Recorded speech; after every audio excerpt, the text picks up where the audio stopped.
Nah gengs, di Indonesia itu kan banyak ya tokoh-tokoh yang berpengaruh, ya ibaratnya influencer lah. Tapi kalau dipikir-pikir, wajar aja sih misalkan ada orang yang menjadi tokoh yang sangat berpengaruh. Soalnya mereka biasanya punya kecerdasan yang bisa diterima secara logika gitu. Misalnya pintar debat, pintar dalam hal agama, pintar ngehibur orang, atau pintar di berbagai bidang. Jadi wajar dong kalau dia bisa mempengaruhi banyak orang. Dan ternyata di India ada tokoh yang berpengaruh banget juga gengs. Bahkan sampai dipuja-puja karena dia dianggap dewa, pokoknya sampai disembah layaknya Tuhan. Soalnya memang dia dipercaya memiliki kekuatan supranatural yang seharusnya kayak dimiliki sama Tuhan doang, semacam bisa memunculkan emas sampai menghidupkan orang yang sudah mati coba. Dan saking dipujanya, orang tersebut bahkan bisa mengubah mindset banyak orang nih yang pada akhirnya mempengaruhi kondisi politik, ekonomi, dan budaya masyarakat di India. Sampai kasus ini memang menjadi semacam fenomena dan viral banget, bukan hanya di India, tapi satu dunia. Karena memang para anggotanya itu katanya tersebar di seluruh dunia gengs, termasuk di Indonesia juga. Nah, nama orang tersebut adalah Satya Sai Baba. Namun sebelumnya gue mau disclaimer, karena gimana pun juga ya, hal ini tuh menyangkut kepercayaan. Ya maksudnya di sini, gue tidak akan maksudnya kayak menjudge ataupun menjatuhkan berbagai pihak. Pokoknya gue membahas kasus ini, karena memang ini sebenarnya kasus yang besar dan bukan hal yang tabu lagi, karena banyak banget dibahas di media-media ternama tuh secara mendalam. Misalnya aja kayak di BBC, The Daily Telegraph, India Times. Ya maksudnya ini kan media-media besar ya, yang nggak mungkin cuman bahas buat rumpi-rumpian doang gitu maksudnya. Jadi memang kasus ini tuh menarik banget, karena banyak juga nih berita-berita miring mengenai cult ini, seperti adanya dugaan pembunuhan terhadap para pengikutnya, sampai juga pelecehan yang sampai sekarang itu sebenarnya masih menjadi misteri, benar atau tidak. Oke, jadi Sai Baba ini adalah seorang pria yang lahir pada tanggal 23 November 1926 di India pastinya. Itu berarti zaman waktu Indonesia masih dijajah Belanda tuh. Nah, menurut pengakuan ibunya, kelahiran dari Sai Baba ini itu dari awalnya aja udah aneh nih gengs. Soalnya ibunya tuh mengaku dulu ada sebuah cahaya yang tahu-tahu masuk ke rahimnya. Terus setelah kejadian itu ibunya hamil. Nah, jadi ibunya ini bukan dihamili oleh seorang laki-laki, melainkan kemasukan cahaya tadi gengs. Namun sebenarnya kebenaran dari berita itu pun itu juga nggak tahu ya legit atau enggak. Soalnya sebenarnya ibunya nih itu nggak pernah ngomong kayak dari dulu mengenai hal ini sampai akhirnya Sai Baba itu disembah-sembah sama orang. Barulah si ibu menceritakan semua hal tadi. Nah, tapi dari cerita awalnya ini aja kalian udah pada ngerti kan? Kenapa nih banyak orang terutama di India menganggap kalau Sai Baba ini itu ibaratnya dewa atau memang titisan Tuhan. Dan ketika kecil sebenarnya kehidupan Sai Baba itu sama aja kayak anak-anak di India pada umumnya. Tidak ada hal yang spesial. Namun kehidupan normal dari Sai Baba ini berubah drastis sewaktu dia berusia 14 tahun. Jadi pada tanggal 8 Maret 1940, Sai Baba ini tiba-tiba disengat kalak jengking. Dan gara-gara itu dia pingsan tuh. Tapi nggak setelah beberapa lama dia bangun lagi, lalu kelakuannya tuh mendadak jadi aneh gitu gengs. Nah di sini, para pengikut dari Sai Baba itu banyak yang percaya kalau momen digigit kalak jengking tadi adalah momen di mana Sai Baba telah mendapatkan mukjizat. Gak berselang lama dari kejadian tersebut, pada tanggal 23 Mei 1940, Sai Baba ini tiba-tiba melakukan hal yang mengejutkan orang-orang karena dia ini bisa mengeluarkan bunga dari tangannya. Namun FYI aja di tahun 1940, itu yang nama pendidikan kan masih agak susah ya. Jadi banyak orang yang istilahnya gampang banget percaya kalau memang mungkin Sai Baba ini mempunyai kekuatan supranatural. Nah, tapi untuk orang-orang yang tidak percaya, itu mereka menganggap hal yang dilakukan Sai Baba itu belum bisa dibuktikan kebenarannya. Apa iya beneran dia punya kekuatan? Atau bisa aja itu misalkan kayak sebuah trik sulap. Ya tapi karena orang-orang ini udah terpana tuh sama kekuatan yang ternyata dimiliki sama Sai Baba, akhirnya banyak orang yang yakin kalau ya Sai Baba punya kekuatan sakti. Makin hari banyak aja orang yang makin percaya. Apalagi di tanggal 20 Oktober 1940, Sai Baba ini kemudian mengklaim dirinya merupakan reinkarnasi yang bernama Sai Baba Shirdi. Nah, dulu di India ada tokoh nih yang bernama Sai Baba Shirdi yang memang dikenal bisa menciptakan barang, bangunin orang mati, dan bisa menyembuhkan orang sakit. Pokoknya sakti lah gengs. Namun tokoh tersebut sudah meninggal. Dan 8 tahun kemudian, Sai Baba yang baru nih ngaku kalau dia adalah reinkarnasi dari tokoh tadi. Pokoknya semenjak saat itu, Sai Baba ini jadi viral dan jadi banyak banget punya pengikut setia. Dengan ketenarannya itu, Sai Baba kemudian beralih jadi tokoh yang mengajarkan kebenaran, kedamaian, dan cinta damai. Dia sih tidak membentuk kayak semacam suatu agama baru, nggak juga, karena dia lebih kayak membangun perkumpulan untuk menyebarkan tadi itu kedamaian dan cinta damai. Bagus sebenarnya. Dan semakin lama ini semakin tenar. Pada tahun 1944, Sai Baba ngebangun kuil untuk para pengikutnya itu. Lalu pada tahun 1948, Sai Baba ngebangun lagi nih sebuah kuil lainnya yang bernama Prashanti Nilayam. Dan kuil ini dijadikan semacam kuil utama untuk para pengikutnya. Jadi pusatnya lah. Namun anehnya, waktu kuil itu dibangun, entah Sai Baba ini dapat ilham dari mana. Dimana saat itu dia ini belum genap berusia 24 tahun, tapi udah ngerti banget mengenai bangunan. Bahkan dia sendirilah yang bertindak sebagai arsitek dalam pembangunan kuil tersebut. Padahal konteksnya dia ini sebelumnya gak pernah sama sekali mempelajari ilmu arsitektur. Jadi ini semacam juga dianggap kayak ajaib gitu gengs. Nah setelah dibangun, kuil ini beroperasi pada tanggal 23 November 1950, yaitu tepat pada ulang tahunnya yang ke-24. Berarti ini Sai Babanya masih muda, tapi sudah dianggap seperti dewa dan kayak Tuhan juga itu dipuja-puja. Nah karena pengikutnya itu semakin lama semakin semakin banyak. 10 tahun kemudian, Sai Baba membangun sebuah organisasi yang bernama The Sri Sai Baba Sai Organization, yang otomatis tuh makin kuat aja nih berarti pengaruh Sai Baba yang akhirnya tersebar di seluruh dunia. Di samping itu, sejak tahun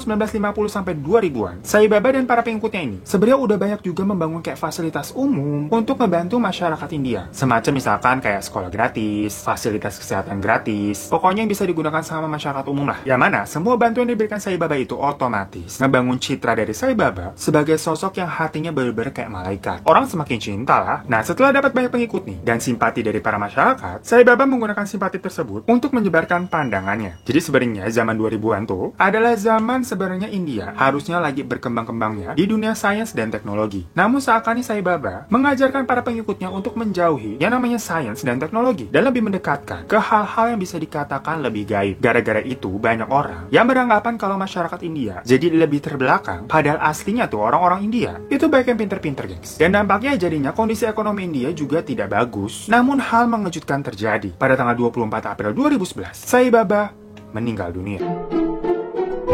Walaupun Sai Baba ini dikenal sebagai titisan Tuhan, dewa atau apalah yang pokoknya disembah, namun sewaktu kematiannya, ternyata banyak juga orang yang istilahnya nggak sedih, malah kayak seneng gitu. Soalnya ternyata memang banyak sekali pro dan kontra mengenai sosok Sai Baba ini. Sebelum meninggal aja tuh, dia sudah meramalkan kalau katanya nanti ia akan meninggal ketika usianya 96 tahun. Sedangkan kenyataannya, dia meninggal saat usianya baru 85 tahun. Gara-gara itu, orang-orang yang kontra nih sama Sai Baba, itu seperti kayak merasa menang, kayak bilang, tuh kan bener, ternyata ramalan salah. Namun tetap saja, bagi para pendukungnya Sai Baba nih, mereka bilang kalau ramalan Sai Baba itu sudah benar, gengs. Dimana Sai Baba ini benar-benar meninggal di usianya 96 tahun jika dihitung menurut perhitungan tanggalan Cina atau lunar year. Jadi agak bingung ya, soalnya kenapa kayak tahu-tahu ngitungnya pakai tanggalan Chinese. Dan ketika Sai Baba ini telah meninggal, satu persatu kisah kelamnya mulai bermunculan di media. Banyak sekali konspirasi dan berita miring mengenai dirinya. Seakan semua itu mulai terungkap, siapa sih Sai Baba sebenarnya? Tapi balik lagi gue perjelas di sini. Semua berita ini nih, itu masih menjadi misteri. Karena memang belum benar-benar terungkap kebenarannya seperti apa. Karena bagaimanapun juga, banyak nih yang masih mempercayai Sai Baba dan menganggap semua berita miring ini hanyalah kayak akal-akalan yang muncul dari orang-orang yang pada iri aja. Contohnya, ada sebuah kisah yang diceritakan sama orang namanya Jeff Young, di mana dia merupakan seorang presiden Sai Baba cabang US, cabang Amerika. Nah, Jeff ini mengaku bahwa Sai Baba itu katanya bukan dewa dan bahkan telah melakukan pelecehan seksual kepada putranya sendiri, putranya Jeff yang bernama Sam. Nah, menurut Jeff, Sam ini telah dilecehkan sama Sai Baba saat Sam itu berusia 16 tahun, mulai dari tahun 1977 sampai 1999. Jadi pokoknya di sini intinya si Sam ini dipakai sama Sai Baba lah. Yang mana konteksnya di sini Sam itu adalah seorang pria ya. Maksudnya adalah memang Sai Baba ini dikabarkan penyuka sesama jenis. Dan saat itu Sam ini mengaku terpaksa nurut. Soalnya seorang Sai Baba ini kan memang panutannya. Ibaratnya lu nolak permintaan Tuhan, dilaknat nanti lu. By the way, informasi ini itu didapatkan dari kantor berita The Daily Telegraph ya. Nah, dan karena Sai Baba ini jatuhnya memang sudah meninggal, jadi tidak bisa diinvestigasi lebih lanjut. Ada juga nih mantan pengawal Sai Baba yang bernama Hari Sampat mengakui juga memang betul katanya Sai Baba itu sering melakukan pelecehan terhadap anak di bawah umur, terutama para pria yang dia lihat sendiri dari tahun 1992 sampai 1995. Namun karena pada saat itu konteksnya si Hari Sampat ini masih bekerja sebagai pengawalnya Sai Baba, jadi dia kayak diam aja, tutup mata. Namun setelah Sai Baba ini meninggal dan semua berita ini mencuat, dia memutuskan untuk berbicara juga. Dan ternyata juga ada banyak pengikutnya yang ngaku kalau ketika mereka menghadiri pertemuan VIP dengan Sai Baba, sewaktu mereka kayak mau sujud nih di kakinya Sai Baba, kepala orang itu akan diarahkan ke kemaluannya Sai Baba, kayak keselangkangannya gitu. Dan saat itu Sai Baba seperti mengeluarkan suara desahan yang ya gitulah. Di situ Sai Baba mengatakan hal itu merupakan kesempatan emas buat para orang-orang tersebut. Soalnya nggak sembarangan orang nih yang bisa terpilih buat semacam ya mantap-mantapan sama dewa alias Sai Baba. Pokoknya orang-orang beruntung itu disebut the lucky charm. Namun ada orang yang memang menganggap hal itu tidak benar dan akhirnya membeberkan kejadian tersebut. Tapi nggak cuma itu aja. Ada satu lagi nih, mantan pengikut Sai Baba yang bernama Jen Seti mengaku pernah dilecehin juga sama Sai Baba. Jadi pas ketemu Sai Baba secara personal di kamarnya, Jens ini tiba-tiba disuruh untuk mencium bibirnya Sai Baba. Waktu itu Jens kayak mau-mau aja. Namun gara-gara hal itu, Jens akhirnya tersadar kalau sebenarnya itu adalah hal yang tidak pantas untuk dilakukan. Makanya pada akhirnya si Jens ini keluar dari organisasi itu dan berbalik haluan menyerang Sai Baba. Nah, balik lagi seperti yang gue tekankan tadi di awal, yang namanya ini kan orang terkenal. Itu pasti ada yang pro dan kontra. Mendengar pengakuan dari para mantan anggotanya tadi yang menjelek-jelekan Sai Baba, para pendukungnya Sai Baba yang masih pro nih, itu kayak tetap pasang badan dan ngebelain. Semacam ikan teri pakai saus. Iri bilang bos. Yang intinya mereka menganggap semua pengakuan itu hoax. Yang memang hanya ingin orang-orang menjatuhkan nama dari Sai Baba aja. Namun, selain kasus pelecehan seksual tadi, sebenarnya ada kasus lain yang ke blow up juga ke media yang lebih gila juga. Di mana baik orang yang menuduh kalau Sai Baba terlibat dalam sebuah konspirasi pembunuhan terhadap 4 pengikut setianya. Jadi di sini ada 4 orang pengikut setia dari Sai Baba yang entah kenapa tiba-tiba semuanya itu tewas karena ditembak sama polisi. Nah, polisi ini berdalih kalau para pengikut itu ingin membahayakan nyawanya Sai Baba dan mengancam polisi pakai pisau. Makanya 4 orang ini ditembak mati sama polisi. Namun sampai sekarang sebenarnya nggak diketahui penyebab kenapa mereka mau membahayakan Sai Baba nih. Padahal kan mereka dikenal sebagai pengikut setianya loh. Alasannya tuh nggak pernah terungkap, guys. Dan jadi banyak banget orang yang curiga. Kok bisa-bisanya polisi nembak mati seseorang padahal orang itu ngelawannya cuma pakai pisau. Padahal maksudnya polisi itu adalah petugas yang terlatih ya. Harusnya tanpa menembak pun polisi bisa lah tahu cara yang ngelumpuin orang tanpa harus sampai nembak mati juga. Udah gitu nembaknya berkali-kali, gengs, nggak satu kali. Jadi satu orang tuh itu kayak emang bener-bener ditembak berkali-kali, emang sengaja dibunuh biar sampai bener-bener mati. Udah gitu dari foto-foto yang beredar luas di internet, entah kenapa ada hal yang mencurigakan dari kejadian itu. Yang mana posisi pisau yang tadi diklaim digunakan untuk mengancam para polisi buat ngebunuh Sai Baba juga, itu kayak kelihatannya sengaja ditaruh. Jadi masing-masing posisinya itu pisau ada di dada mereka gitu, gengs. Kayak ditaruhin satu-satu gitu. Padahal misalkan emang kalau beneran ada adegan berantem nih, pisau vs pistol, terus orang ditembak, dapat kan gitu kayak pisaunya jatuh atau kemana kayak gak semuanya toto ada di dada gitu loh. Nah, jadi orang makin ragu, ada apa nih sebenarnya? Atau jangan-jangan 4 orang tersebut sebenarnya memiliki rahasia yang nggak boleh dibongkar nih, jadi mereka dihabisin aja. By the way, dalam kasus ini, polisi India memang juga dinilai terlibat dan memang dicurigai telah mendapatkan suap dari Sai Baba. Dan gara-gara itu, Sai Baba juga dikait-kaitkan dengan hal-hal yang berbau penyuapan serta money laundry. Soalnya backingan Sai Baba itu banyak politikus juga, gengs. Dimana Sai Baba ini kan influencer tuh puas banget di masyarakat India. Jadinya banyak politikus yang pastinya ngasih dana ke Sai Baba. Yang mana dananya itu memang juga diduga dari money laundry. Jadi Sai Baba ini tuh dianggap semacam boneka buat kedok money laundry-nya para politikus. Karena banyaknya kecurigaan tersebut, dibuatlah surat terbuka pada tahun 2005 ke Presiden Abdul Kalam untuk meminta menginvestigasi kasus Sai Baba. Tapi dari tahun 2005 sampai masa jabatan Abdul Kalam tadi itu berakhir, tepatnya di tahun 2007, surat terbuka tersebut tidak pernah digubris. Dan setelah ditelusuri lebih lanjut, kenapa nggak pernah digubris? Karena ternyata Abdul Kalam ini juga pengikut Sai Baba. Jadi kayak, ya pantesan.